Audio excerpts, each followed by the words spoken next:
Good evening, class. Yes, this is Warsaw Distance Education Center, and this is PLAR History and Geography. Again, my name is Jonathan, and I am your teacher for this course. Yes, we are at the end of week 3 of our lessons of our 9-week term. Okay, so we're at the end of week 3. Yes, I got an announcement to make in regards to one of our classes next week. So I need everyone to pay super close attention to right now. Okay, so stop what you're doing um, and pay really close attention in terms of next week's schedule. Okay, so some of you may know, because I believe Andrea, our PLAR English teacher, have mentioned it last night. So yes, on my screen right now, if you can see it. Okay, so what's gonna happen is that next week, week 4, okay, so on Monday, this coming Monday, December 7th, I'm switching time slot with Andrea with the PLAR English. Okay, so note that next week on Monday, okay, you can circle this on your calendar right now if you want. So Monday, December 7th, from 8 to 9 p.m. Central Time will be this course, okay? PLAR History and Geography, okay? And our normal time slot on Tuesday nights will be PLAR English, okay? That will be on Tuesday, December 8th, from 8 p.m. to 9 p.m., okay? This is a one-time thing only, okay? The PLAR Andrea, our PLAR English teacher, is away on a professional development workshop.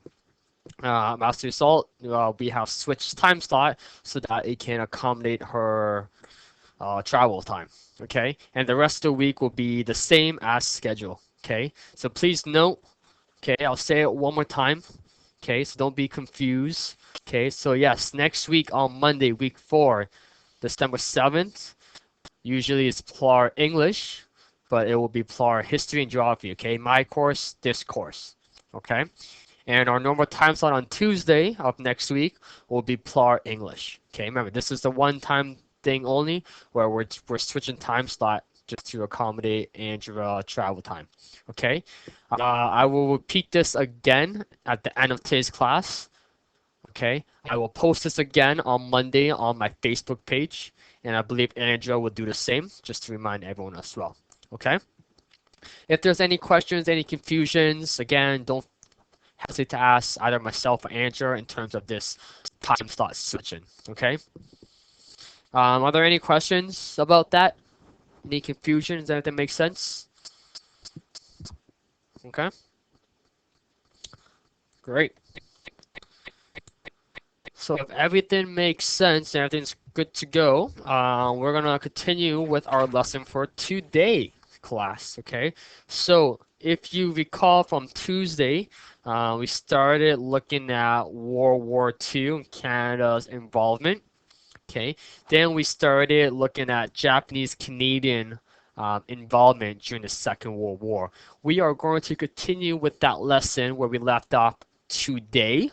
Okay, again, if you have missed any content or want to review anything, please go to my YouTube channel and check that out. Again, I posted on my YouTube channel at HisGeo, or you can go to the NNEC homepage, archive page, and download and listen to my lesson as well. Okay, so many options if you have missed any content.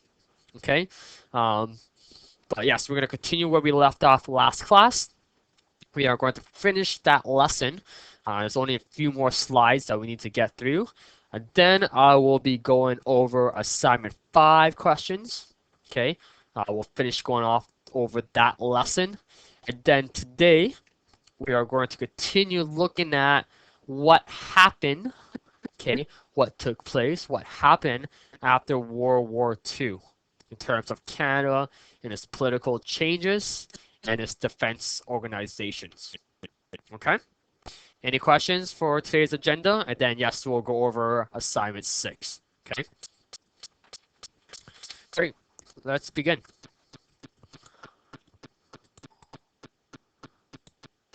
All right, so yes, this is where we left off. So again, class, if you're following along in your textbook, I'm on page 16. Okay, page 16 at the very, very top. Okay, near the very, very top. Okay, so we're going to talk right now about a very uh, significant event in terms of world history. Um, Nothing positive out of this event. It's a really dark time. Okay, so I'm going to talk about that. But before that, I just want to say hi to Lillian and Rosaline for joining us in Wagamamo? No, Waterman. Waterman. Can you hear me? Yeah. Perfect. Did you hear my little announcement about next week time slot switch? With No. uh, was that a no or was that a yes? No. No? Okay, well, since you are on the line right now, uh, let's do that. Can you see my smartboard screen? Can you see all my slides that I'm posting? Okay. Yeah. Yeah, okay. Can you see that what I have posted right now? It says next week, week 4, switch in time. You see that? No. No, you don't see that? No. Okay, that's okay. So I just want to make an announcement in terms of next week's class. Okay, I'm going to repeat that right now since you guys are on the air with us. Okay, so next week, okay, on Monday, December 7th at 8 p.m. to 9 p.m., that's usually is PLAR English, but it's going to be this class, my class, PLAR History and Geography.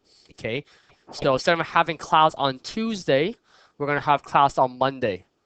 Okay, and then on the Tuesday, my time slot will be Andrea's PLAR English. Okay, we're switching time slot just for next week. Okay, this is a one-time thing only, as Andrea will be away on a workshop, so we're switching time slots so that it can accommodate her travel time. Okay, so yes, Monday of next week, same time slot. It will be plot history and geography. Okay, will repeat that again near the end of today's lesson. Okay, if there's any confusion. Okay, just want to make that announcement since you guys are joining us. Okay, so thank you very much. So yes, class, we are starting again looking at the Holocaust. Okay, I'm on page 16 at the top of your textbook if you're following along.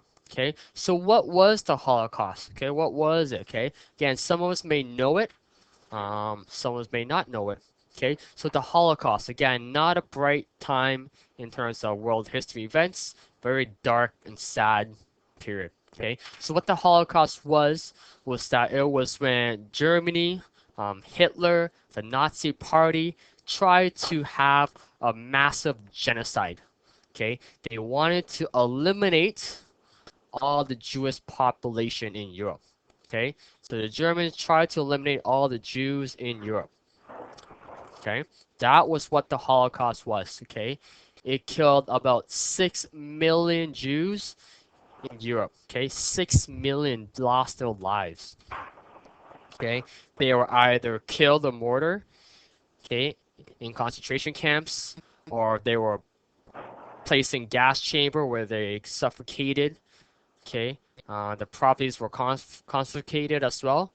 Okay, but what you need to know is that the Holocaust was a mass genocide where it tried to eliminate all the Jewish population in Europe. Okay, it was conducted by the Germans, okay, Hitler, and the Nazi Party. Okay, he wanted to try to eliminate all the Jewish population.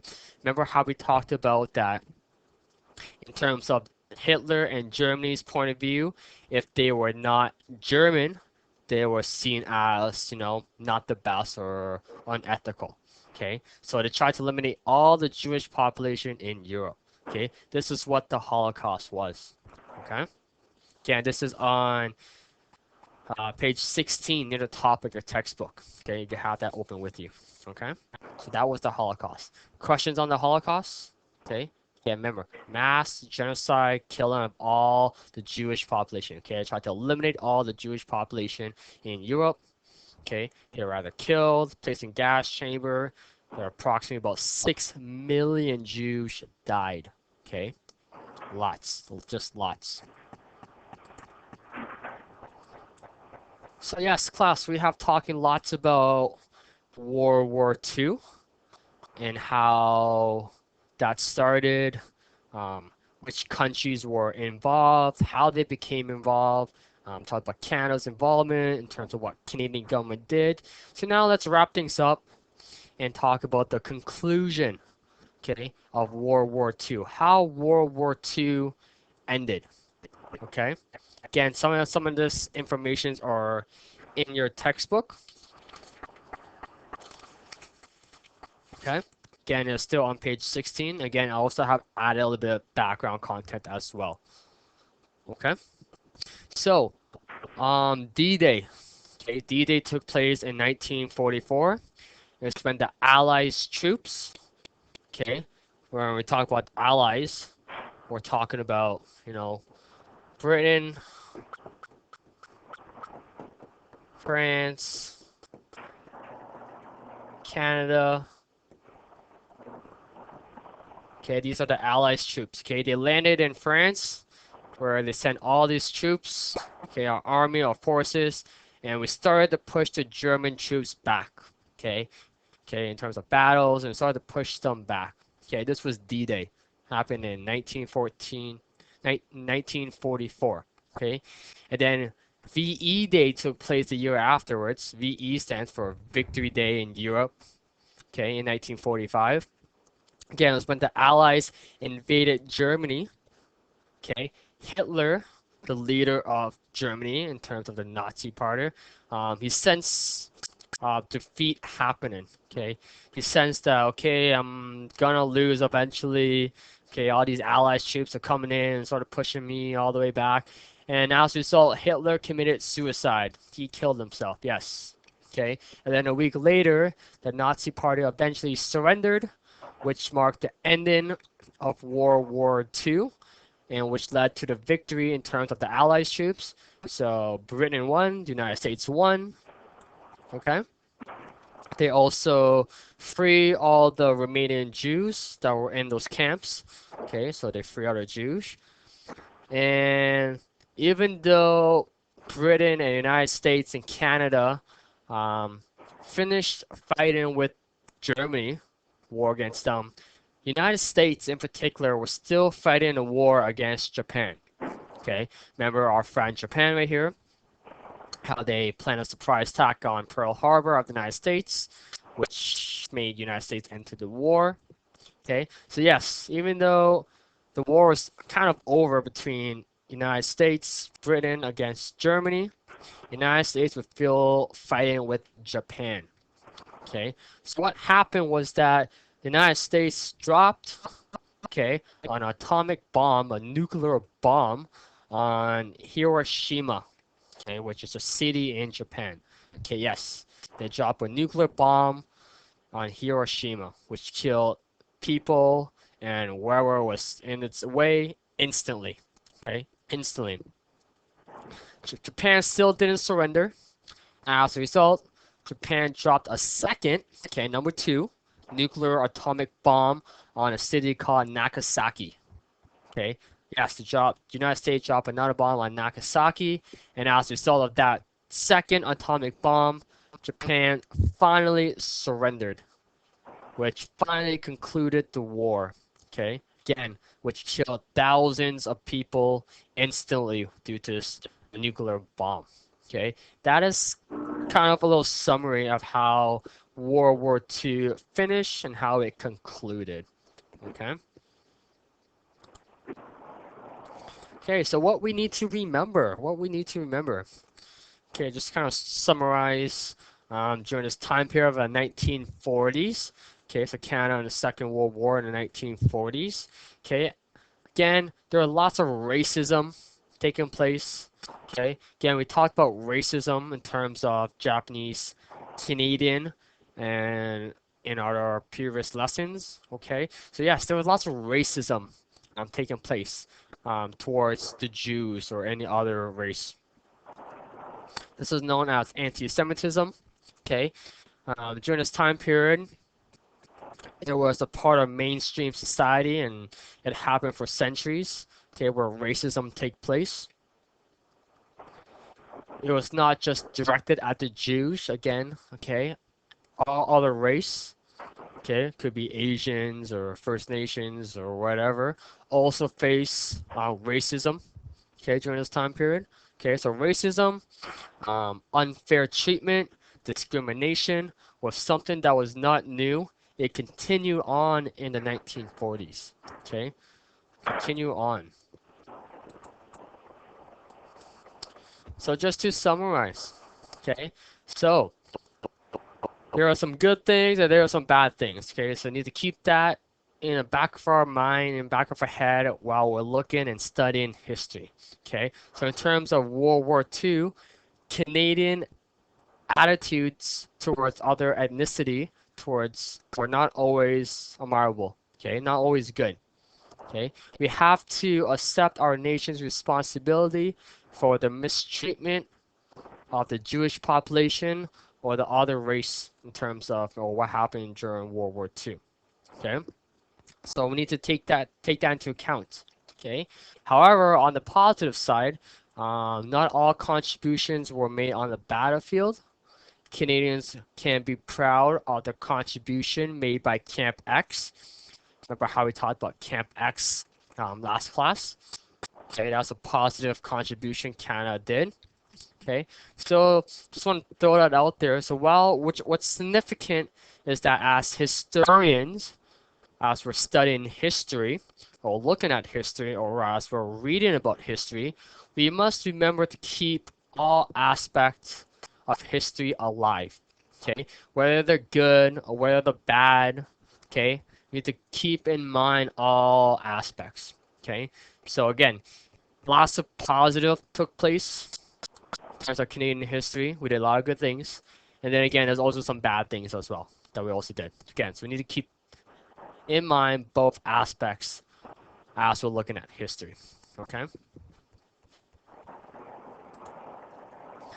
All right. So let's look at assignment 5. Okay. So we started looking at assignment 5 last class. So let's spend some time now before we move on to our next lesson and finish off assignment 5. Okay. Yes, assignment 5 is in your workbook.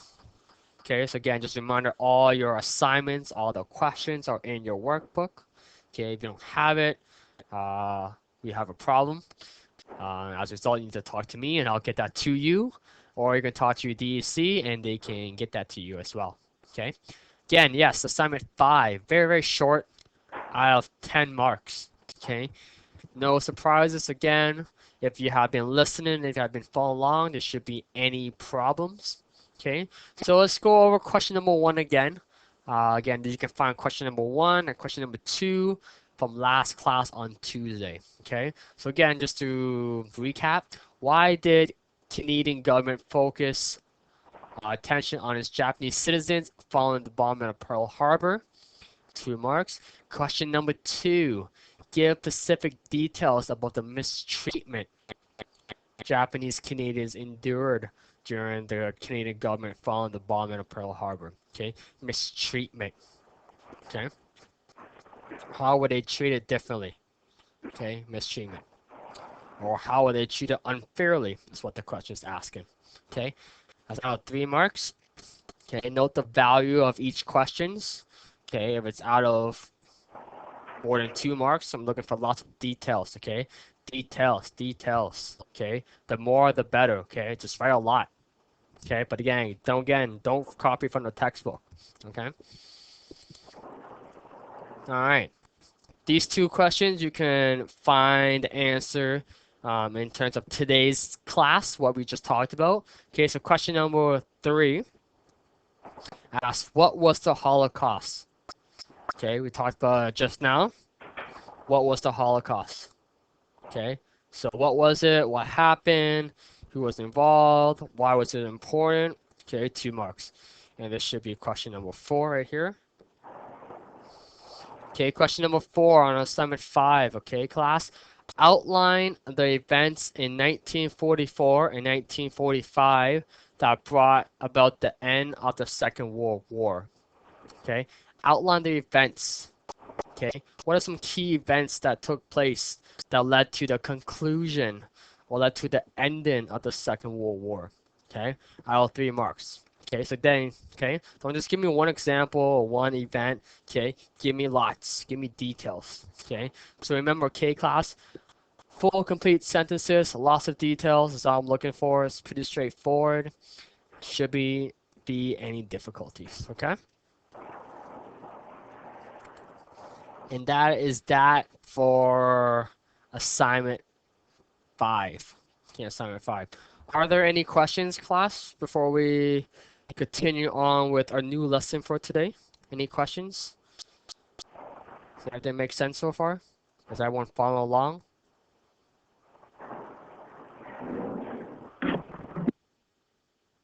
Can I get a yes? Yes. Perfect. Okay, good. Thank you. All right. Let's minimize this. Minimize that. And we're gonna open up this slide. Okay. All right, so I am at the bottom of page 16 in your textbook. Okay, so what we're going to talk about now is a brand new lesson. It's going to involve questions on assignment 6. Okay, assignment 6. Again, very, very short lesson. Nothing major, nothing big. So again, you should be able to finish this lesson very, very quickly. Okay, so after the war, okay, more specifically after World War II. Oh no. Okay, after World War II. Okay, so what happened after World War II is what we're looking at in terms of today's class. Okay.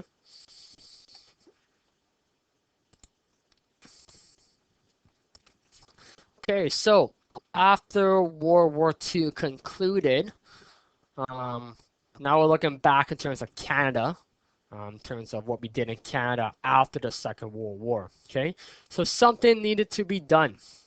Okay, yes, we just witnessed a Second World War. Um, Again, something that no one wants. So something needed to be done so that another major war conflict does not take place again. Okay, so something needed to be done. Okay, so for example, Canada witnessed the crisis or the horror against the Jewish population in Europe. Okay, so I'm talking about the Holocaust right here.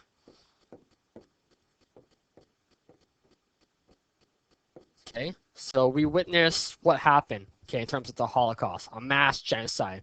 So something needed to be done here in Canada so that this right here, the Holocaust, or something like this, never ever happens again.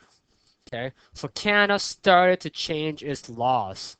Okay, so we need to start to change the laws in order to protect human rights. Okay, we want to protect human rights. Very significant. Okay, we want to protect human rights so that again, events such as the Holocaust never happens ever again in terms of here in Canada. Okay, so something that needs to be done. So what happened? What did we do? Is something that needed to be changed. So what did we do? So we created something called the Bill of Rights. Okay, the Bill of Rights was established in 1958. Okay, our Prime Minister during this time period was John Diefenbaker. He created or implemented the Bill of Rights in terms of Canadian society. Okay, so what was the Bill of Rights? What was it? Okay, remember, we want to protect human rights, okay, or individual rights. So what was the Bill of Rights? Okay, so the Bill of Rights, okay, it was simply just another law. Okay, the Bill of Rights was just another law. Okay, another law that was passed by our Canadian government. It had no more power than any other laws in terms of Canada. Okay, it had no provisions on official languages. Okay, remember how Canada has two official languages, English and French.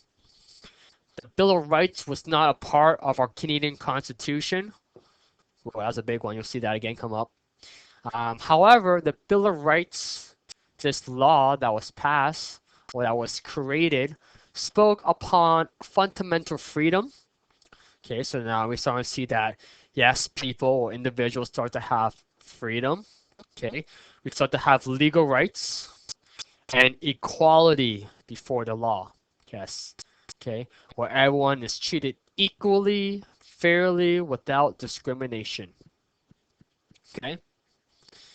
However, if a law that was passed and it was discriminatory against another law, the Bill of Rights was not helpful because it was simply just another law.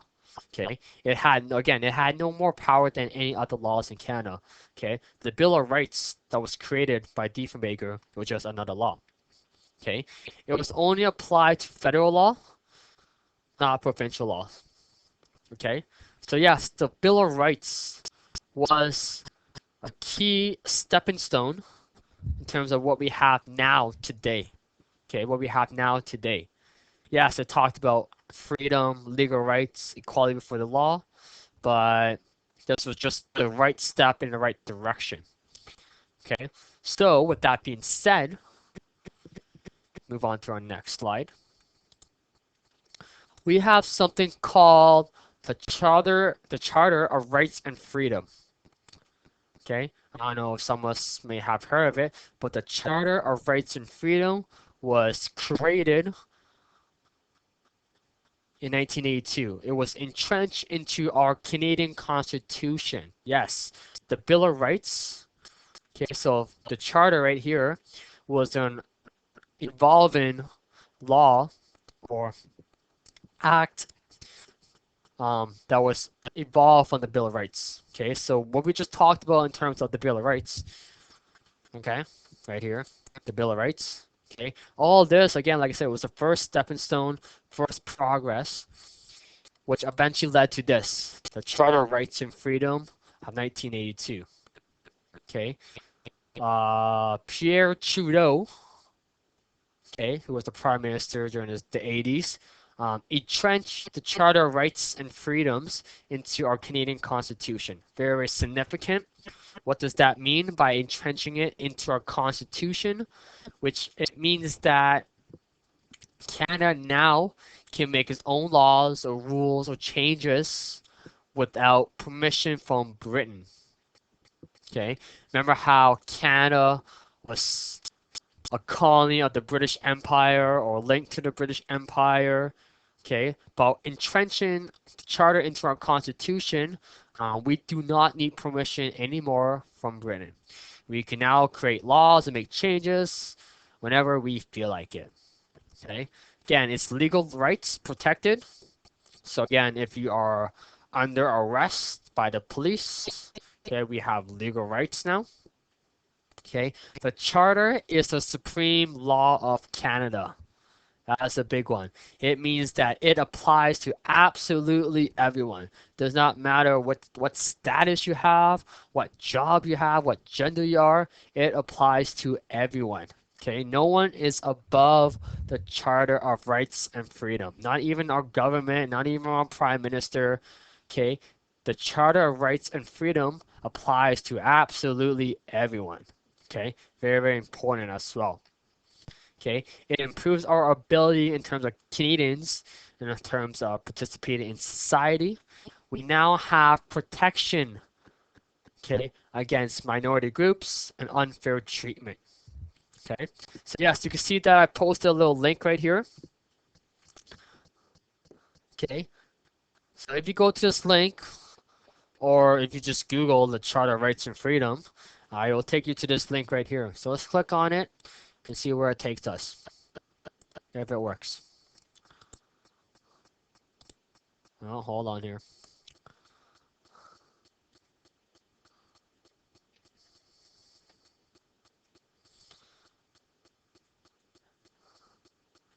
I think I just froze my computer here.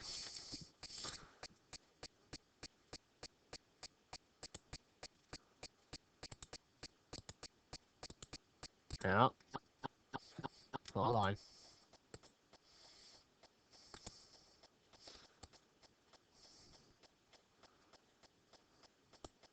Okay, let's not play with that. It's gonna cause some technical difficulties then. Okay, all right, here we go. Here we go. Okay, so like I said, if you click on that link or just type in Charter of Rights and Freedom in terms of Google, it will take you to the whole document of the Canadian Charter of Rights and Freedom. Okay, yes, it talks about fundamental freedoms. Okay, where we have the freedom of what religion we want, belief, opinion, expression. Okay, we have democratic rights, which means that we can vote for whatever prime minister we wish. Okay, we have mobility rights, which means that we can move around or leave or enter Canada. Okay, again, we have legal rights. Again, if you have been arrested by the police, for example, you have legal rights in terms of your life, liberty, security as a person. Um, Rights in terms of search and seizure. You cannot be arrested without a reasonable reason or being arrested or detained, for example. Okay, all this right here. Okay, I'll go look at equality rights. Okay, so again, you cannot be discriminated based on, your gender, your ethnicity, your race, your religion, your age, your mental and physical disability. Okay, equality rights, section 15. Okay, very important. Okay, also recognize that Canada has two official languages, English and French, and the document continues on as well. Okay, very, very significant. The Charter of Rights and Freedom. Okay, right here, okay, class, I have a little illustration of Mr. Pierre Trudeau and our Queen signing the document of the Charter of Rights and Freedom and how it's now entrenched into our Canadian Constitution. Right here.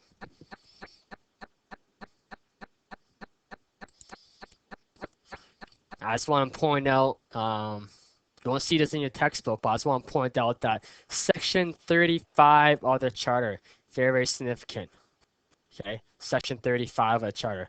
So let me read what Section 35, subsection 1 says, and I quote, "The existing Aboriginal and treaty rights of Aboriginal people of Canada are hereby recognized and affirmed." Okay, definition of Aboriginal people of Canada. End quote. Okay, and Section 35, subsection 2 says, and I quote, "In this act, Aboriginal people of Canada includes Indian, Inuit, Métis, people of Canada," end quote. Okay, this is significant because Section 35 is the first time, I'll say it again, it's the first time that it recognized Aboriginal people with rights, okay, or have rights, okay. It was not until the 70s and the 80s where a strong Aboriginal people voice, okay, so to recognize Aboriginal people identity, and they now have constitutional protection. Okay, so what we just talked about in terms of the Constitution, in terms of the Charter, okay, again, it applies to absolutely everyone, even First Nation, Indigenous population as well. Okay, because it recognizes Aboriginal rights. Okay, this is the first time in terms of Canadian history where we see Aboriginal rights being recognized. Okay, first time. Okay, Section 35 of the Charter. I just wanted to point that out because I think it was really significant. Okay,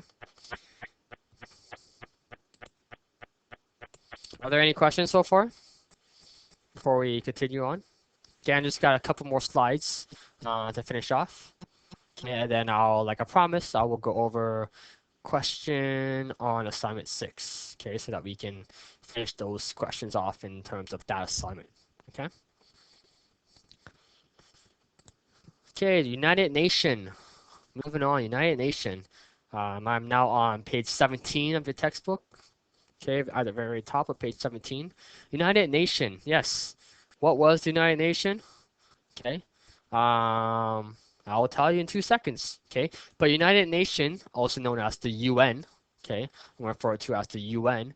It was created by Britain, United States, China, United Soviet Socialist Republic.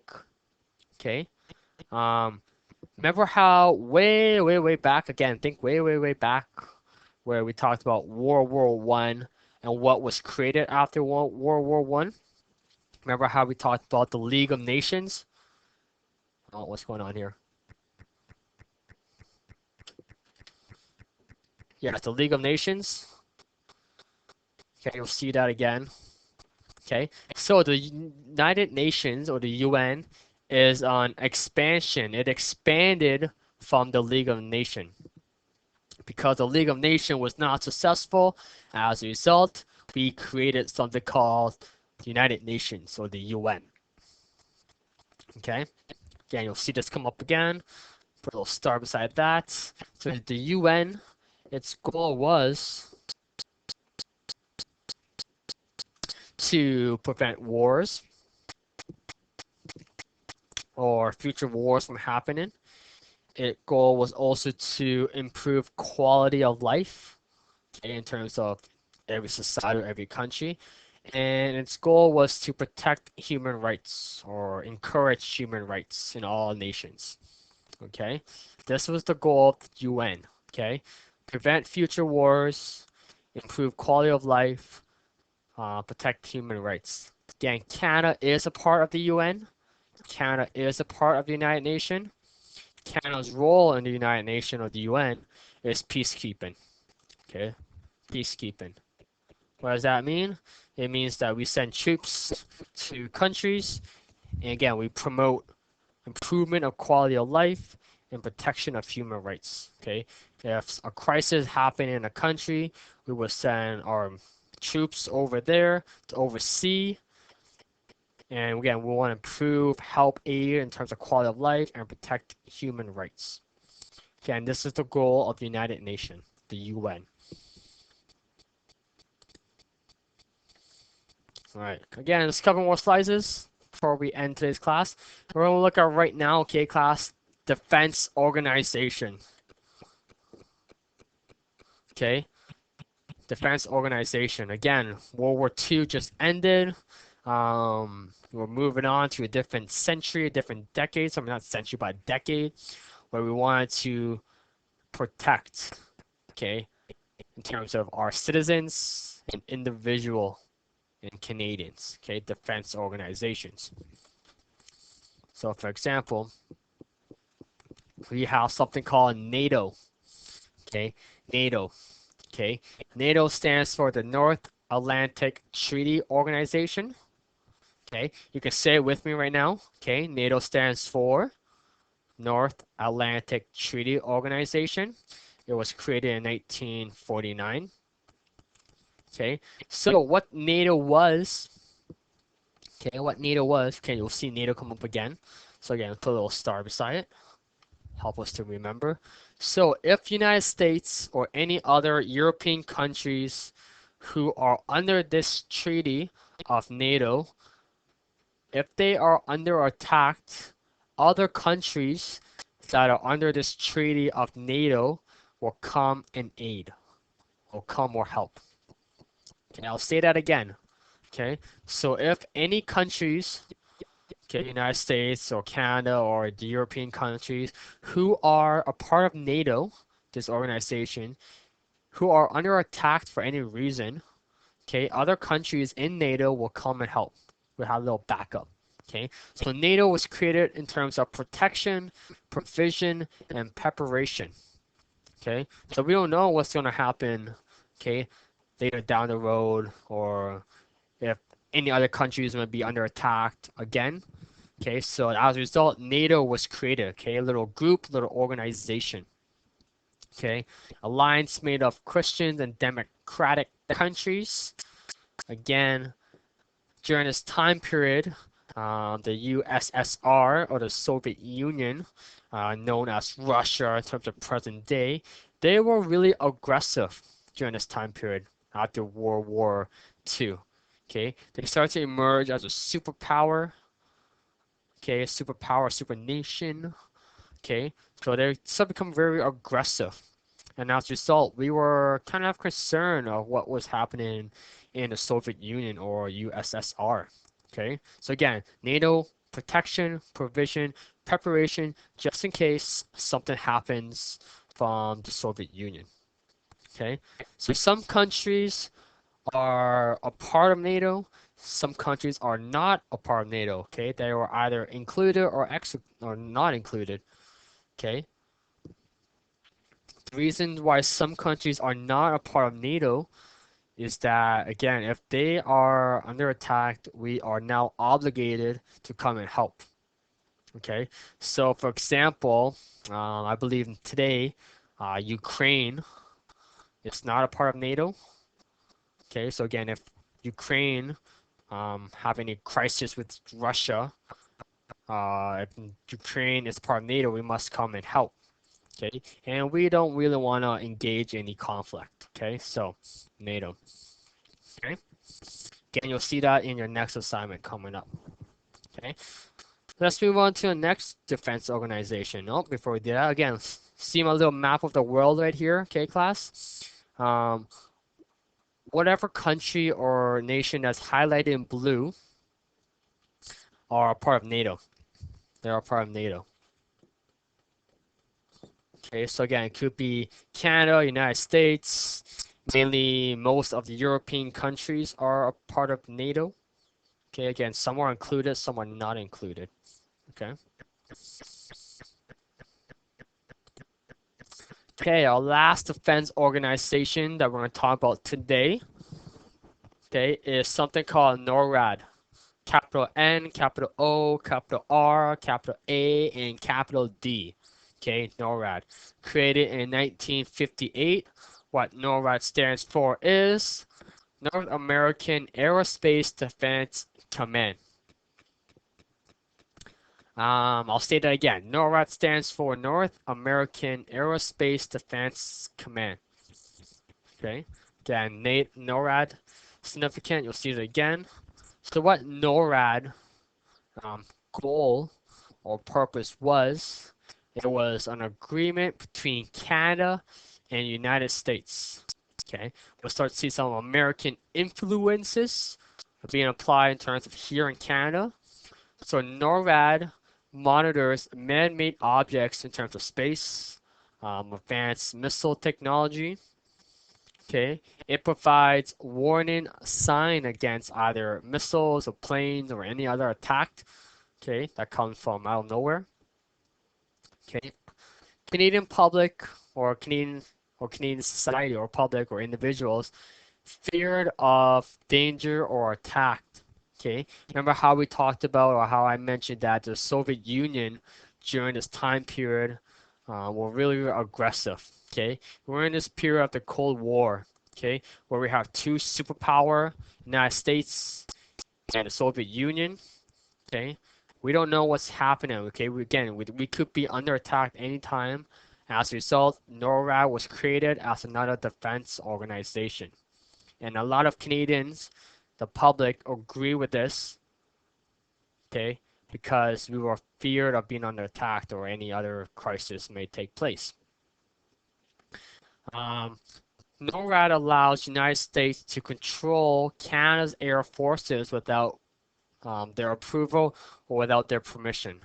Okay, again, we start to see some American influences in terms of here in Canada. Okay, again, this is the agreement between Canada and the United States. Okay, so we start to see a lot of American influences. Again, NORAD was really successful. Okay, and how it monitors man-made objects in terms of space. Again, I just want to point out that the Soviet Union, they were launching, I don't know, satellites and other objects in terms of space where they can monitor. So we don't know what they were up to. So we created NORAD in terms of that defense purposes. Again, little map, little illustrations. Okay, you'll see a map of North America, Canada, and United States. These lines right here are radar lines or signals that we can see in terms of outer space. Okay, if we're under attack, so if there's like a missile or a plane or a nuclear bomb was coming our way, these stations would set off an alarm system, and we would know that something's coming our way. And as a result, we have NORAD that tells us that something's coming our way. Okay.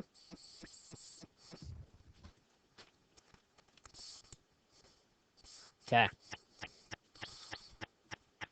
Let's get to assignment 6 before we run out of time today. Okay, so it's time 6.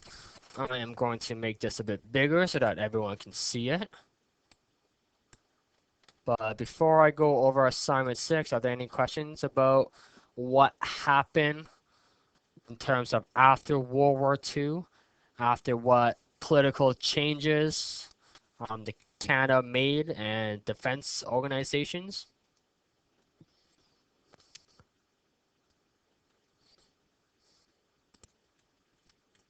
Again, we did cover a lot of materials, but again, a lot of it was really straightforward. Okay. Okay. Yeah, there's no questions. Let's go over assignment 6 questions. Okay. Very, very short assignment again. 9 marks. Okay, only a few questions. So you can do them right now and get it out of the way. Okay. So assignment 6, question number 1. Why did Canada feel it was necessary to create the Bill of Rights and the Charter of Rights and Freedom? Okay. I'm looking for one key event that happened in World War II that led to the Bill of Rights and the Charter. Okay. Outline what these laws were designed to enforce. Okay. In other words, what did the Bill of Rights and the Charter of Rights and Freedom say? Okay. Out of 3 marks. Question number 2. What has been the main function of the United Nations or the UN? Okay, so what was the goal? What was the purpose of the United Nations or the UN? Why was it created? What was its purpose of creating the UN? Okay, what has been the main function of the United Nations? Okay, very, very straightforward. Again, if you have been listening, if you have been paying attention, very, very straightforward. Okay, so 2 marks.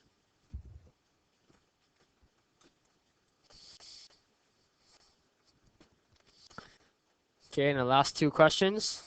Very, very easy, very, very straightforward. Question number 3. What does NATO stand for? And what is its purpose? And question number 4. What does NORAD stand for? And what is its purpose? What was its goal? What was it designed to do? Again, full complete sentences. So example, you can start off by saying NATO stands for and blank. Don't just tell me the answer, okay? Full complete sentences, okay? NATO stands for this, this, this, and this. NATO's goal was to.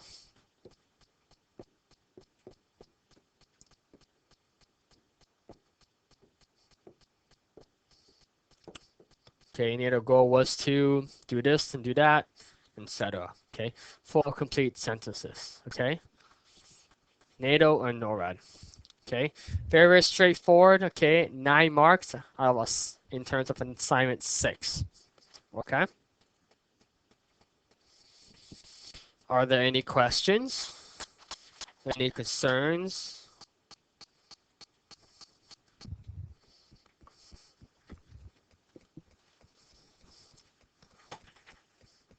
Are you still there, Lillian and Moslene? Yeah, Okay. Is Moslene there with you? yeah. Okay, perfect. Okay, before we come to a conclusion again, I just want to say again, next week, week 4, okay, on Monday, please join me for PLAR History and Geography on Monday, December 7th, 8 to 9 p.m. Central Time. Okay, I'm switching time slot with Andrea. And Andrea is taking my time slot on Tuesday night where she'll be doing PLAR English. Okay, this is a one-time thing only. Okay, and the rest of the week, for example, Thursday will be exactly the same. Okay, so next week we are here together on Monday and Thursday. Okay, spread the word. Tell your DEC they should know. Tell your fellow classmates. Okay, but yes, next week, week 4, for our history and geography. Okay, with me, Jonathan, here at Wassa and Sulaco, Mondays and Thursday, same time. Okay, does that make sense? Okay, again, Andrea is away on a workshop. We're just switching time slot to accommodate her travel time. Okay.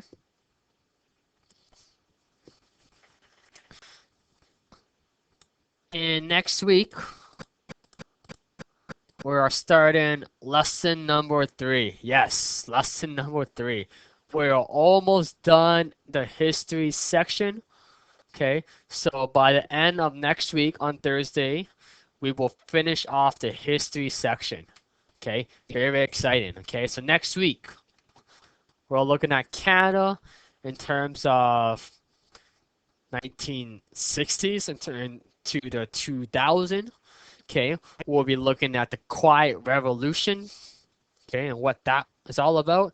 And we'll be talking about free trade and the Canada Act or the Constitution Act. Okay, these are the 2 topics that we have planned for next week.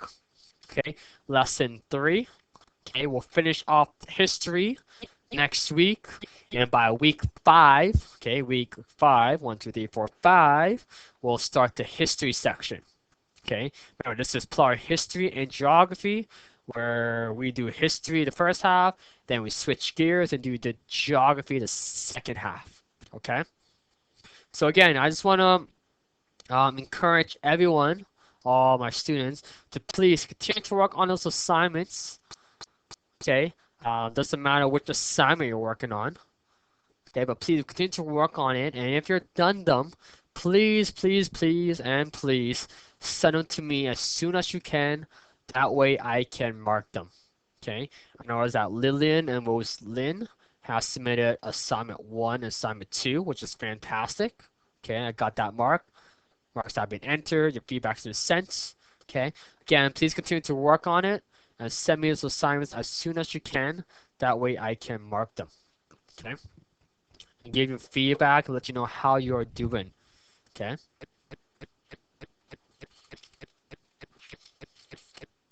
Okay. Are there any last questions, comments, concerns before we wrap things up and come to a close for tonight? Okay. Again, I want to thank everyone for listening, especially Lillian and Roslyn, who has been coming to class on a regular basis out in Waterman. So thank you very much. Okay. Again, if you have any difficulties, any questions, please don't hesitate to ask me. Call me, email me, Facebook me. If you have Facebook, feel free to add me as a friend.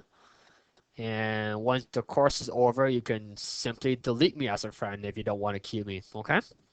So again, lots of options, a lot of way to get a hold of me. Again, like always, I will post this lesson and all my slides on my YouTube channel. So again, if you want to go back and refer to any of our notes, okay, again, please continue to read those textbook. Again, textbook, very significant, have lots of information. Okay.